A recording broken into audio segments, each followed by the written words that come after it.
नमस्कार दोस्तों, मैं हूँ उर्मिला और एक बार फिर फन एंड लर्न में आपका स्वागत है। आज की वीडियो में हम पढ़ेंगे मेरा छोटा सा निजी पुस्तकालय। यह एक आत्मकथा है और इसे लिखा है धर्मवीर भारतीय ने। तो ये पाठ पढ़ने से पहले हम इसका परिचय ले लेते हैं पाठ का। तो मेरा छोटा सा निजी पुस्तकालय लेखक द्वारा इस आत्मकथा अंश में अपना पुस्तकों के प्रति प्रेम और लगाव अभिव्यक्त किया गया है। लेखक के बचपन में उनके यहाँ इतनी पुस्तकें एवं पत्र पत्रिकाएं आती थी कि उन्हें बचपन से ही पुस्तकें पढ़ने का शौक लग गया था।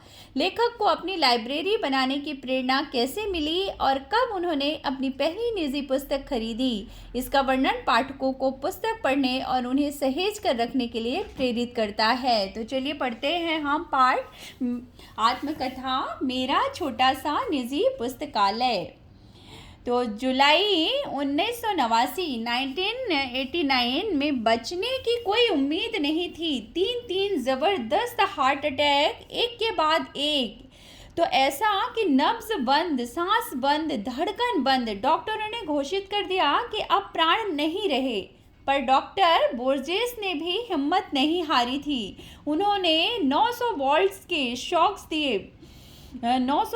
शॉक्स दिए, भयानक प्रयोग किया, लेकिन वे बोले कि यदि यह मृत शरीर मात्र है तो दर्द महसूस ही नहीं होगा, पर यदि कहीं भी जरा भी एक कण प्राण शेष होंगे तो हार्ट रिवाइज कर सकता है।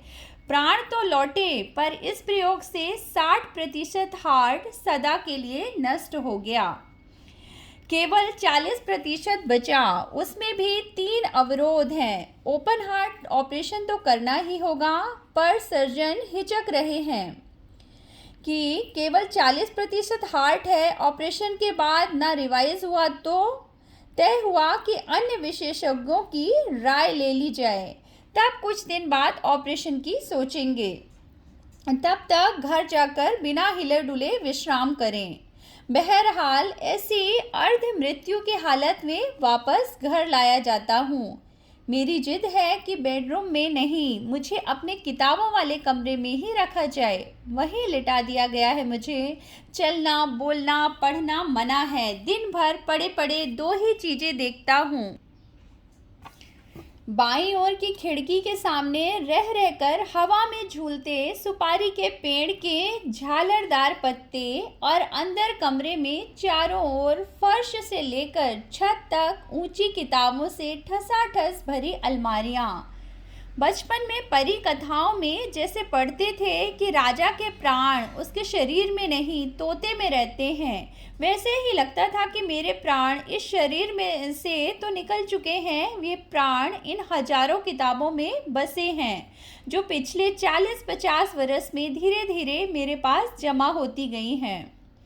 कैसे जमा हुई, संकलन की शुरुआत कैसे हुई, यह कथा बाद में सुनाऊंगा। पहले तो यह बताना जरूरी है कि किताबें पढ़ने और सहेजने का शौक कैसे जागा। बचपन की बात है, उस समय आर्य समाज का सुधारवादी आंदोलन अपने पूरे जोर पर था। मेरे पिता आर्य समाज रानी मंडी के प्रधान थे और माँ ने स्त्री शिक्षा के लिए आदर्श कन्या पाठशाला की स्थापना की थी।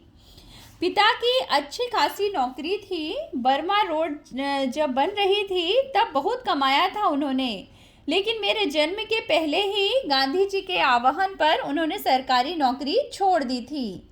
हम लोग बड़े आर्थिक कष्टों से गुजर रहे थे, फिर भी घर में नियमित पत्र पत्रिकाएं आती थी। आर्य मित्र साप्ताहिक, वेदोदम, सरस्वती, गृहिणी और 2 बाल पत्रिकाएं खास मेरे लिए, बाल सखा और चमचम उनमें होती थी। परियों, राजकुमारों, दानवों और सुंदरी राजकन्याओं की कहानियाँ और रेखाचित्र। मुझे पढ़ने की चाट लग गई थी। हर समय पढ़ता रहता। खाना खाते समय थाली के पास पत्रिकाएं रखकर पढ़ता। अपनी दोनों पत्रिकाओं के अलावा भी सरस्वती और आर्य मित्र पढ़ने की कोशिश करता। घर में पुस्तकें भी थी, उपनिषदें और उनके हिंदी अनुवाद। सत्यार्थ प्रकाश के खंडन मंडन वाले अध्याय पूरी तरह समझ तो नहीं पाता था, पर पढ़ने में मज़ा आता था। मेरी प्रिय पुस्तक थी स्वामी दयानंद की एक जीवनी। रोचक शैली में लिखी हुई, अनेक चित्रों से सुसज्जित, वे तत्कालीन पाखंडों के विरुद्ध अदम्य साहस दिखाने वाले अद्भुत व्यक्तित्व थे। कितनी ही रोमांचक घटनाएं थी उनके जीवन की जो मुझे बहुत प्रभावित करती थी। चूहे को भगवान का भोग खाते देखकर मान लेना कि प्रतिमाएं भगवान नहीं होती, घर छोड़कर भाग जाना, तमाम तीर्थों, जंगलों, गुफाओं, हिम शिखरों पर साधुओं के बीच घूमना और जगह जगह इसकी तलाश करना कि भगवान क्या है, सत्य क्या है। जो भी समाज विरोधी, मनुष्य विरोधी मूल्य हैं, रूढ़ियां हैं, उनका खंडन करना और अंत में अपने से हारे को क्षमा कर देना, सहारा देना, यह सब मेरे बाल मन को बहुत रोमांचित करता। जब इस सबसे थक जाता तब फिर बाल सखा और चमचम की पहले पढ़ी हुई कथाएं दोबारा पढ़ता। माँ उस स्कूली पढ़ाई पर जोर देती, चिंतित रहती कि लड़का कक्षा में किताबें नहीं पढ़ता, पास कैसे होगा, कहीं खुद साधु बनकर घर से भाग गया तो। पिता कहते, जीवन में यही पढ़ाई काम आएगी, पढ़ने दो। मैं स्कूल नहीं भेजा गया था, शुरू की पढ़ाई के लिए घर पर मास्टर रखे गए थे। पिता नहीं चाहते थे कि नासमझ उम्र में मैं गलत संगति में पढ़कर गाली गलौज सीखूं और बुरे संस्कार ग्रहण करूं। अतः मेरा नाम लिखाया गया जब मैं कक्षा 2 की पढ़ाई घर पर कर चुका था। तीसरे दर्जे में मैं भर्ती हुआ। उस दिन शाम को पिता उंगली पकड़कर मुझे घुमाने ले गए। लोकनाथ की एक दुकान, ताज़ा अनार का शरबत मिट्टी के कुल्हड़ में पिलाया और सिर पर हाथ रखकर बोले, वायदा करो कि पाठ्यक्रम की किताबें भी इतने ही ध्यान से पढ़ोगे। माँ की चिंता मिटाओ। उनका आशीर्वाद था या मेरा जी तोड़ परिश्रम कि तीसरे चौथे में मेरे अच्छे नंबर आए और 5वें में तो मैं फर्स्ट आया। माँ ने आंसू भरकर गले लगा लिया। पिता मुस्कुराते हुए कुछ बोले नहीं, चूँकि अंग्रेजी में मेरे नंबर सबसे ज़्यादा अच्छे थे। अतः स्कूल ने इनाम में 2 अंग्रेजी किताबें दी थी। एक में 2 छोटे बच्चे घोंसलों की खोज में बागों और कुंजों में भटकते, इस बहाने पक्षियों की जातियों, उनकी बोलियों, उनकी आदतों की जानकारी उन्हें मिलती। और दूसरी किताब थी ट्रस्टी द रग, जिसमें पानी के जहाज़ों की कथाएं थी। कितने प्रकार के होते हैं, कौन कौन सा माल लाद कर लाते हैं, कहाँ से लाते हैं, कहाँ ले जाते हैं, नाविकों की ज़िंदगी कैसी होती है, कैसे कैसे द्वीप मिलते हैं, कहाँ व्हेल होती है, कहाँ शार्क होती है। इन 2 किताबों ने एक नई दुनिया का द्वार मेरे लिए खोल दिया। पक्षियों से भरा आकाश और रहस्यों से भरा समुद्र। पिता ने अलमारी के एक खाने से अपनी चीज़ें हटाकर जगह बनाई और मेरी दोनों किताबें उस खाने में रखकर कहा, आज से यह खाना तुम्हारी अपनी किताबों का है, यह तुम्हारी अपनी लाइब्रेरी है। यहाँ से आरंभ हुई उस बच्चे की लाइब्रेरी। बच्चा किशोर हुआ, स्कूल से कॉलेज, कॉलेज से यूनिवर्सिटी गया, डॉक्टरेट हासिल की, यूनिवर्सिटी में अध्यापन किया, अध्यापन छोड़कर इलाहाबाद से मुंबई आ गया, संपादन किया, उसी अनुपात में अपनी लाइब्रेरी का विस्तार करता गया। पर आप पूछ सकते हैं कि किताबें पढ़ने का शौक़ तो ठीक, किताबें इकट्ठी करने की सनक क्यों सवार हुई? इसका कारण भी बचपन का एक अनुभव है।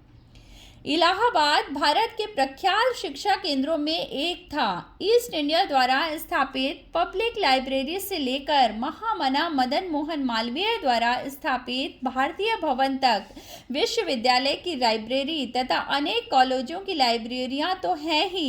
लगभग हर मोहल्ले में एक अलग लाइब्रेरी, वहां हाई कोर्ट है, अतः वकीलों की निजी लाइब्रेरियां, अध्यापकों की निजी लाइब्रेरियां।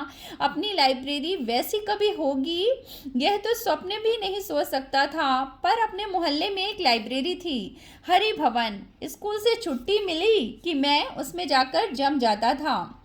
पिता दिवंगत हो चुके थे, लाइब्रेरी का चंदा चुकाने का पैसा नहीं था, अतः वहां बैठकर किताबें निकलवा कर पढ़ता रहता। इन दिनों हिंदी में विश्व साहित्य, विशेषकर उपन्यासों के खूब अनुवाद हो रहे थे।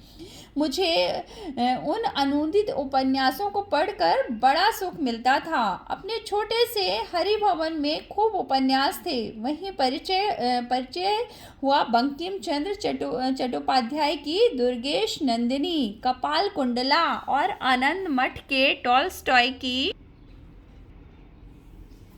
अन्ना करेनिना, विक्टर ह्यूगो का पेरिस का कुबड़ा, हंचबैक ऑफ नात्रोदाम, गोर्की की मदर, अलेक्जेंडर कुप्रिन का गाड़ी वालों का कटरा, यामा द पिट, और सबसे मनोरंजक सर्वारीज का विचित्र वीर यानी डॉन क्विक्सोट। हिंदी के ही माध्यम से सारी दुनिया के कथा पात्रों से मुलाकात करना कितना आकर्षक था। लाइब्रेरी खुलते ही पहुंच जाता, और जब शुक्ल जी लाइब्रेरियन कहते कि बच्चा अब उठो, पुस्तकालय बंद करना है, तब अब बड़ी ही अनिच्छा से उठता। जिस दिन कोई उपन्यास अधूरा छूट जाता, उस दिन मन में कसक होती कि काश इतने पैसे होते कि सदस्य बनकर किताब इशू करा लाता, या काश इस किताब को खरीद पाता तो घर में रखता।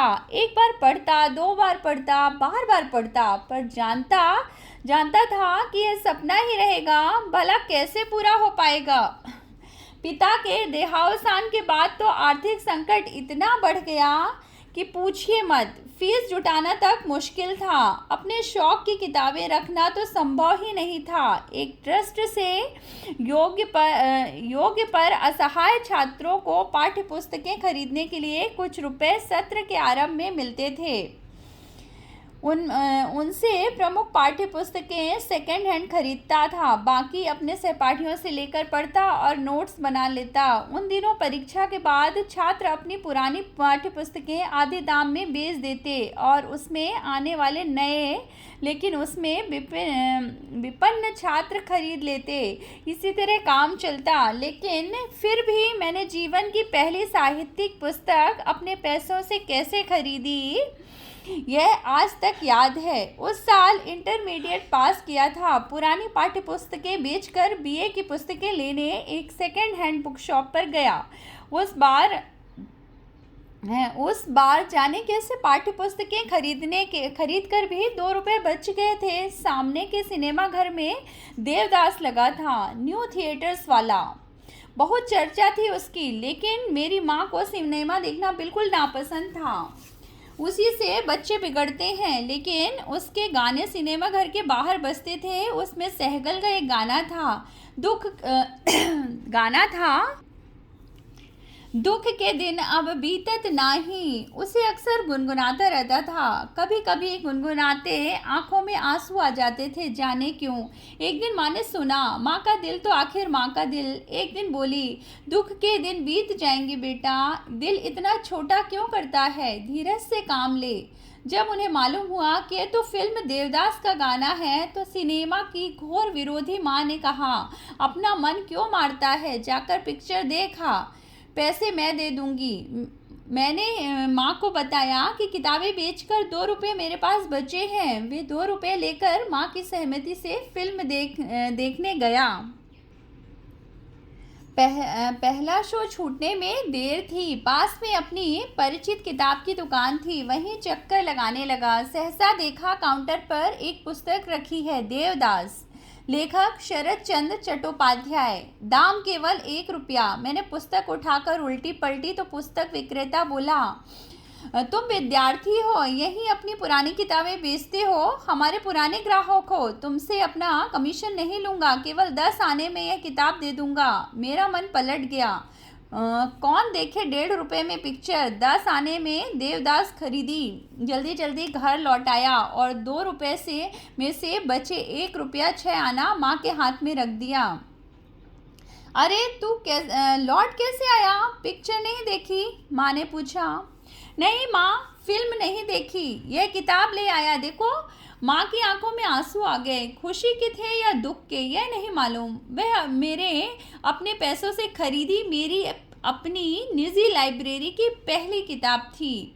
आज जब अपने पुस्तक संकलन पर नज़र डालता हूँ, जिसमें हिंदी अंग्रेजी के उपन्यास, नाटक, कथा संकलन, जीवनियाँ, संस्मरण, इतिहास, कला, पुरातत्व, राजनीति की हजारहा पुस्तकें हैं, तब कितनी शिद्दत से याद आती है अपनी वह पहली पुस्तक की खरीदी। Rainer Maria, Rilke, Stefan Zweig, Maupassant, Chekhov, Tolstoy, Dostoevsky, Mayakovsky, Solzhenitsyn, Stephen Spender, Auden, Ezra, Pound, Eugene O'Neill, Jean Paul Sartre, Albert Camus, Ionesco के साथ Picasso, Bruegel, Rembrandt, Hebbar, Husain तथा हिंदी में कबीर, तुलसी, सूर, रसखान, जायसी, प्रेमचंद, पंत, निराला, महादेवी और जाने कितने लेखकों चिंतकों की इन कृतियों के बीच